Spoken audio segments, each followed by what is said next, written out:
Bueno, seguimos con la última parte. A pesar de seguir admitiendo gente, vamos a empezar a hablar un poquito las reflexiones finales.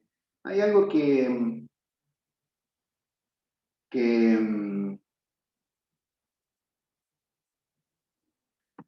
de alguna manera fue atravesando varios de los foros en los que estuve viendo, si bien la pregunta tuvo poquito tiempo para que ustedes desplegaran algunas respuestas. Tenía que ver con esto de plantear, eh, primero, la detección del problema y segundo, el tratamiento. ¿Bien?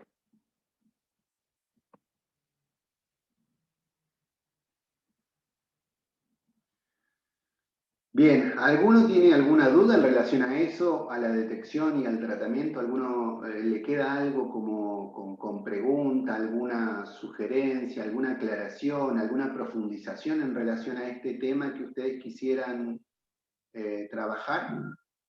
Sí, yo tengo una duda respecto a que vos habías dicho que el tratamiento era con benzodiazepinas. Y Sí. pensé que tal vez al estimular los mismos receptores, se podría generar después como si fuera un doble consumo problemático, como una dependencia de las benzodiazepinas y también el consumo problemático de alcohol que ya existía de antes. Sí, totalmente. De hecho, ese es uno de los riesgos comunes, digamos. Se inicia un tratamiento con benzodiazepinas y después tenés dos consumos problemáticos, de alcohol y de benzodiazepinas. Sí, es muy común. Lo que pasa es que no hay manera, no hay manera de dosificar, digamos, no hay manera de pensar en una dosificación del alcohol, en el sentido estricto de la palabra, de una manera universal. No podría aceptarse eso, no está aceptado. Recién ahora estamos trabajando con un paradigma de reducción de daños, pero no es para hacer la discontinuación, es enfocado en cuidar al sujeto. Hoy, no sé, hay estrategias, ¿no? O se tratan de promover hábitos más saludables. No sé, vas a salir, te vas a tomar unas cervezas, tomate una cerveza, pero pedite un vaso de agua. Cuando termines el vaso de cerveza, tomate el vaso de agua. Te vas a pedir otra cerveza, pediste otro vaso de agua. Te tomas el vaso de... Mínimamente ya ahí te va a trabajar el tema de la hidratación, por lo menos, ¿no? Entonces, digamos, difícilmente uno pueda usar otra forma para empezar el tratamiento farmacológico que no sea las benzodiazepinas. Ahora, tiene que quedar claro que estamos hablando del eje médico y que el tratamiento que estamos proponiendo tiene que ver el tratamiento dentro de la perspectiva de la visión biomédica. ¿Qué es lo que uno puede hacer a través de los fármacos y a través de intervenciones dentro de la institución médica, digamos, y en el proceder médico biológico? Pero no es el tratamiento para un alcoholismo la benzodiazepina. Clásicamente se estipula que para las benzodiazepinas, a ver qué dice, pues semana veremos el mismo tema, pero en el eje social, ¿no? Sí, no, yo lo tuve que separar así, el tema de darlo, digamos, alcohol. Eh, Sustancias, alcohol, cocaína, marihuana. Yo lo tuve que separar así. Esto, justamente por lo que vengo hablando, ¿no? Porque es el eje social, el eje médico, biológico, y tenemos que hablar de las consecuencias de estas sustancias en el organismo. Luego, cuando uno sale del eje médico, cuando uno se quiere posicionar un poquito más abarcativamente de este tema, no importa cuál es el objeto del consumo. No importa si lo que te está lastimando es el hígado, los pulmones, la billetera, el corazón, el cerebro. Digamos, por lo menos a nivel de lo que es el nuevo paradigma que está elevándose para el cual se plantea trabajar la salud mental y el tema del consumo problemático, no hay como una separación en estos términos. ¿Sí? Por eso también les digo, el tratamiento El tratamiento que yo les estoy hablando ahora de benzodiazepinas es pura y estrictamente desde lo biológico. Y lo biológico es una parte del problema. Sí es necesario que ustedes lo sepan y es necesario, digamos, que se conozca. Pero no es la totalidad. Por eso no se va a encontrar en ninguno de los textos que yo estoy proponiendo una respuesta total o una respuesta totalizadora. Dice, a ver, vamos con el chat. No está entrando nadie más, ¿no? No.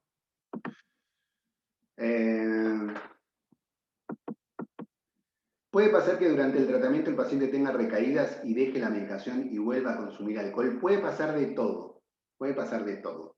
Victoria, lo que uno no puede imaginar es que vaya a haber gente que tenga un consumo de alcohol e inicie un tratamiento y porque inició el tratamiento deje absolutamente de consumir alcohol.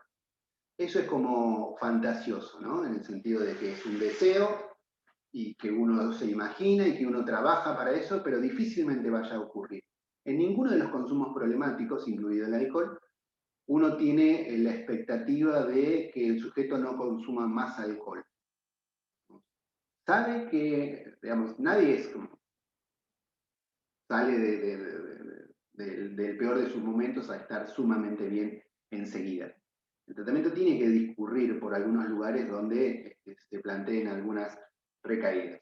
Pero esto de las recaídas también es un término acuñado por determinada vertiente del enfoque de este problema, donde la recaída hace mención a que hay algo de fracaso, ¿no? En cuanto a consumir nuevamente.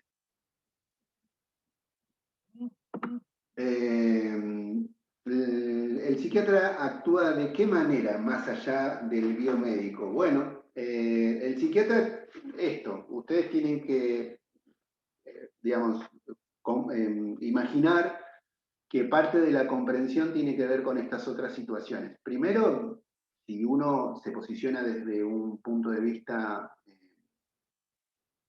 más integral, se corre del lugar más hegemónico. Entonces uno deja de ser indicativo. Lo que hace es hacerle una propuesta terapéutica a la persona. Yo le digo qué le puedo brindar y cómo yo lo puedo acompañar. Si hacemos un acuerdo en ese sentido, continúa el tratamiento. Mi tratamiento no va, mi tratamiento digo yo, en este caso digo, haciendo el ejemplo de lo que uno puede hacer en consultorio, pero no porque sea un tratamiento ideado por mí, sino que tiene que ver con un abordaje integral. El tratamiento que uno puede proponer desde la disciplina psiquiátrica no contempla la necesidad que usted esté en abstinencia sí o sí. No es un condicionante. Yo no lo voy a maltratar, no lo voy a retar si usted vuelve a consumir. Usted si consume es porque está mal y viene acá porque quiere dejar de estar mal. Si es lo que realmente quiere, siga viniendo y vamos viendo de qué manera se puede acompañar. No lo deje de consumir. Bueno, pasan 2, 3, 4 meses, digamos, X episodios. Bueno, fulano, tal vez tengamos que empezar a contemplar la posibilidad de alguna internación. Por ejemplo, ¿no? Digo, pensando más allá de lo biomédico. Pensando más allá de lo biomédico no es salirse únicamente de lo médico, ¿no? Uno le puede empezar a explicar a la persona cuáles son las consecuencias. Pero para que la persona sepa y elija, ¿no? Uno lo tiene que plantear así, miren, esto es lo que a usted le va a pasar. Yo no le estoy diciendo esto para asustarlo, usted tiene que entender, yo se lo estoy diciendo para que usted sepa, ¿qué pasa si usted sigue consumiendo alcohol? ¿Cómo va a terminar su hígado? ¿Cómo va a terminar su cerebro? ¿No? Le voy a dar tal tratamiento. Cuando yo le doy tal tratamiento, le tengo que explicar a la persona para qué sirve tal medicación, cuál es la expectativa. No hay un fracaso si todo no sale como uno desea. Es parte del tratamiento, es parte de la vida, digamos. Nadie, digamos, de repente es la persona que quiere ser de un día para el otro. De hecho, la mayoría de nosotros no sabemos lo que queremos ser hasta que ya no estamos por morir, digamos. Entonces, las personas que entran en tratamiento tienen que poder percibir eso del psiquiatra, ¿no? Del psiquiatra, del efector de salud en el momento. ¿Hay gente para entrar? Díganme, cualquier cosa porque... No, no hay gente para entrar. ¿Se entiende un poco esta cuestión? ¿Qué es lo que uno puede hacer más allá de lo biomédico?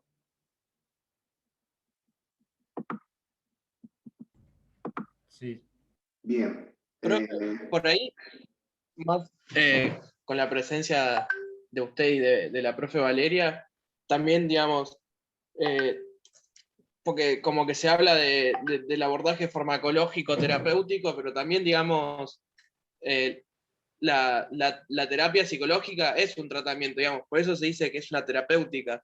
Entonces, como no verlo como dos cosas distintas, sino como son dos estrategias que tienen una sinergia que ayudan al abordaje del alcoholismo, así como de un montón de otras drogas, porque un abordaje netamente farmacológico no funciona, y un abordaje, digamos, puramente por ahí terapéutico desde la psicoterapia clínica tampoco sería tan eficiente como la sinergia que se produce dentro de estas dos. Muy bien, Santiago, muy bien la apreciación que acabas de hacer, tal y cual. De hecho, es un poco la definición misma de la interdisciplina. Ustedes recuerden que la interdisciplina necesita que el sujeto que está en su disciplina tenga cierta experiencia en su disciplina, pero además pueda correrse un poco para jugar en el campo del otro, de la disciplina del otro. Yo no voy a ser psicólogo, pero algo tengo que entender de esto, y algo tengo que entender que en un sujeto que está con un consumo problemático hay alguna cuestión dentro de lo psíquico que se pone en juego. Y si trabajo con una trabajadora social, también tendremos que entender que habrá una serie de derechos que están vulnerados en otro lugar y que tendremos que ver cómo se puede hacer para. No es el alcohol el demonio, digamos, en este caso. Eso es lo que tienen que comprender. Hay una serie de situaciones que se ponen en juego y que hace que el sujeto haya elegido el alcohol como, como método de manifestación de su sufrimiento. ¿Sí? Esto es para cualquier consumo. Entonces, hoy volví digamos, a transitar esta pregunta de cómo hacer un diagnóstico de alcoholismo. Si nos tenemos que reafirmar en ese lugar de más ortodoxo biológico, bueno, pueden referirse a cualquier texto de los que tienen, que puede ser incluso el de López Mato, pero puede ser el Consenso, puede ser el Harrison. Buscan a la OMS, digamos, sí, una persona que la pasa mal a partir, sí, el descontrol, sí, todas estas cuestiones, sí. Pero en realidad el consumo problemático hay determinados perfiles que interesan a cada sustancia, pero nada más. Después, la generalidad del abordaje es similar en el sentido de que no importa si es alcohol, no importa si es cocaína. El trabajo para hacer tiene que ver con entender que hay un padecimiento, entender que no se tiene que estigmatizar, darle voz al sujeto, que pueda poner en palabra algo de la conflictiva que lo trae, que nosotros empecemos a leer la realidad del sujeto un poco más complejamente, que no hay una cuestión de voluntad que medie en el medio, que no es simplemente no le pone ganas o le pone poca gana, ¿no? O por lo menos uno no puede hacer esa apreciación como primer diagnóstico. Entonces, todas esas cuestiones, comprender todas estas cuestiones, están por fuera de lo estrictamente biológico, pero a mi entender son necesarias para un buen ejercicio para aquellos que van a ser efectores de salud y sobre todo los médicos, ¿no? Sobre todo los médicos, digo, entendiendo que estoy frente a futuros profesionales.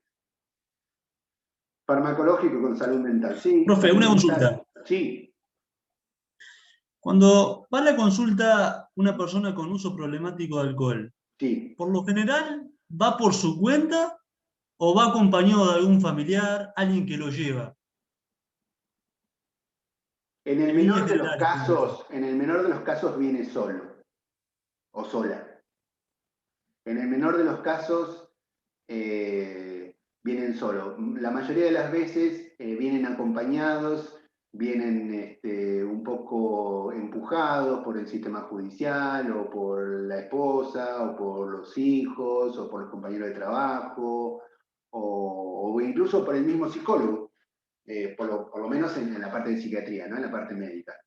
Es muy difícil que el sujeto, digamos, tenga algún registro a partir de algo que alguien le haya dicho o a partir de una reflexión o una introspección y que de repente diga, che, me parece que estoy tomando mucho alcohol.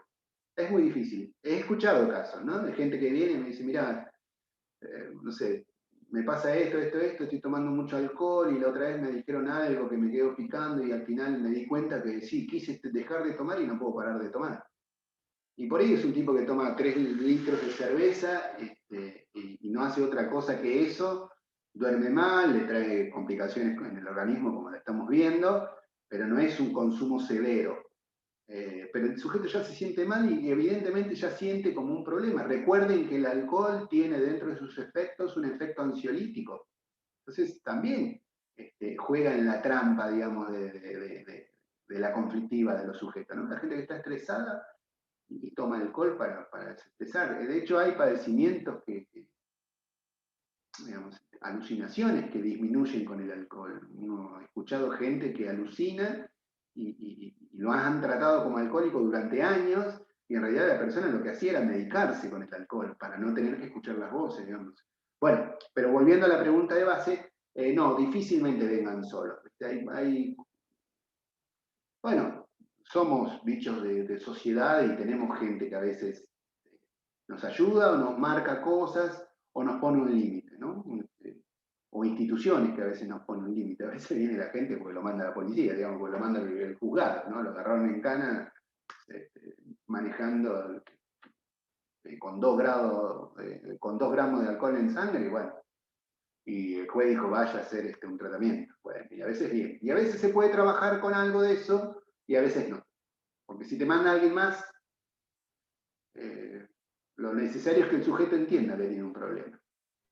Profe, yo ahí tengo una duda, Sí, porque cuando, por ejemplo, se habla de tabaquismo, yo leí las guías del ministerio y habla de la motivación del paciente para dejar de fumar, que uno, digamos, si el paciente no está motivado para dejar de fumar, no tiene ningún sentido iniciar un tratamiento o una psicoterapia o nada, porque no está en su motivación.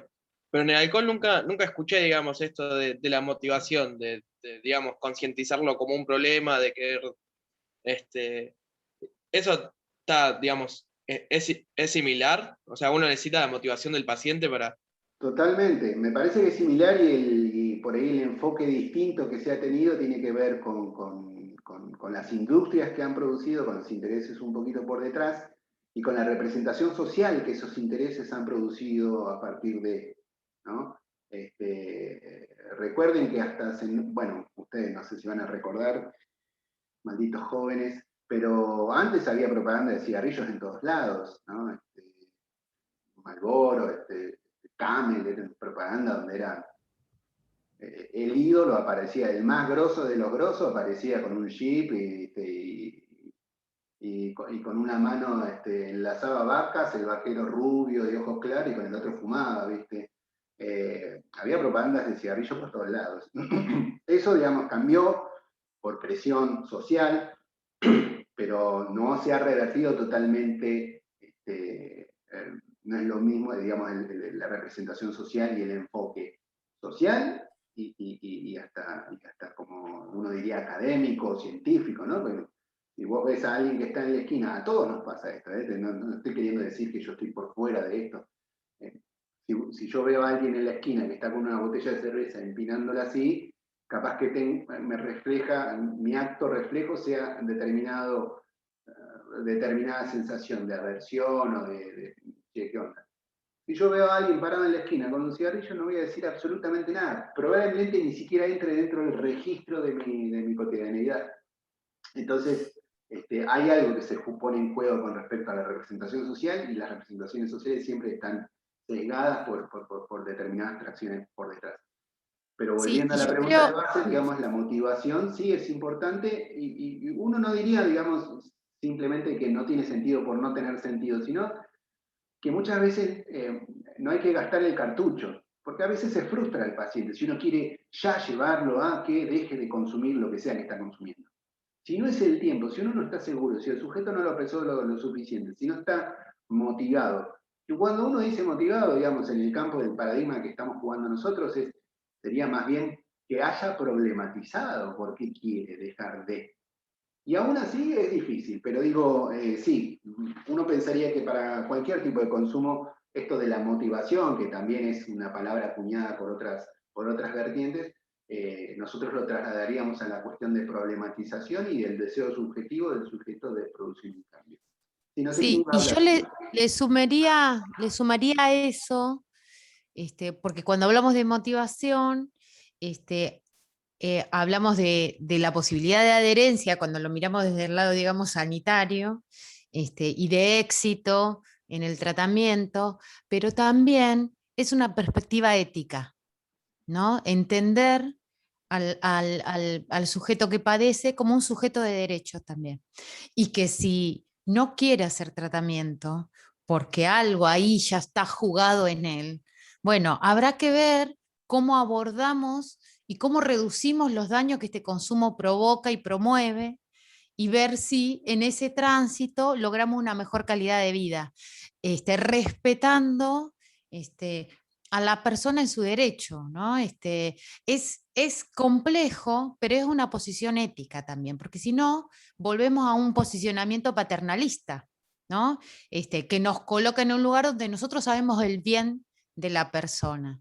Cuando alguien está atravesando una situación muy compleja, digamos, de un consumo de sustancia, sobre todo en el alcohol, ¿no? Que hay como, bueno, ¿no? Muchos tangos fueron escritos en función de eso y grandes novelas también, ¿no? Digo, yo me acordaba de Raymond Carver, me acordaba de, no sé, Lucía Berlín, que leí hace poco, digo, hay grandes escritores que han escrito, digamos, eh, eh, hermosas y terribles novelas o poemas que tienen que ver con un sufrir humano, que a veces se encuentra, digamos, en el alcohol, una forma de poder transitarlo. Digo, es difícil escuchar esto, pero es parte también de la realidad con la que nos encontramos, ¿no? Digo, cuánto uno puede, en función de un bien, ¿no? De hacerle un bien, intervenir conmoviendo ciertas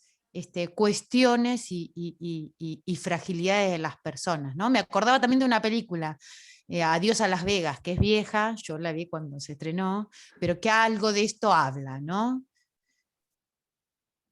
Yo, profe, un comentario también para hacer. Si ustedes se fijan en la encuesta nacional de factores de riesgo, va en una bibliografía que una vez vimos de eso, sobre el tema del alcoholismo, comparado el alcoholismo con el tabaco. Estoy seguro que era esa bibliografía, no me acuerdo bien, pero se hablaba cómo del tabaco se han tomado medidas, ¿no? Por ejemplo, el aumento de los precios, más impuestos, todo, y del alcohol no hay ninguna sobre esas cosas. Y de hecho, a Mar del Plata la suelen considerar la capital nacional de la cerveza también.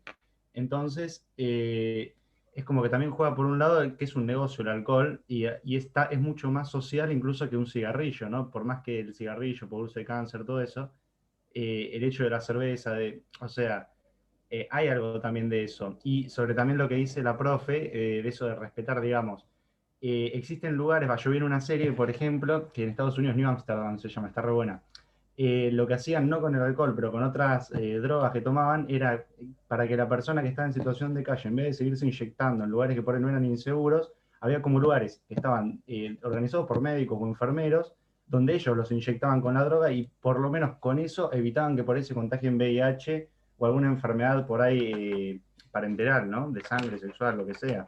Porque también lo que pasa muchas veces es que van a lugares a drogarse y quedan inconscientes y después por ahí también o los violan o los abusan o lo que fuere. Entonces, de esas pequeñas cosas, por ahí no lo curás, pero por ahí un poco mejorás la calidad de vida. Sí, ahí parece que, sí, Indira dice, y podían permanecer. Sí, lo que en el vulgo de los que estamos en el ambiente conocemos como quebradero, ¿no? Es como se le dice al que va a quebrar, ¿no? Que está ya. Bueno, sí, un lugar cuidado, esa es la política de reducción de daños.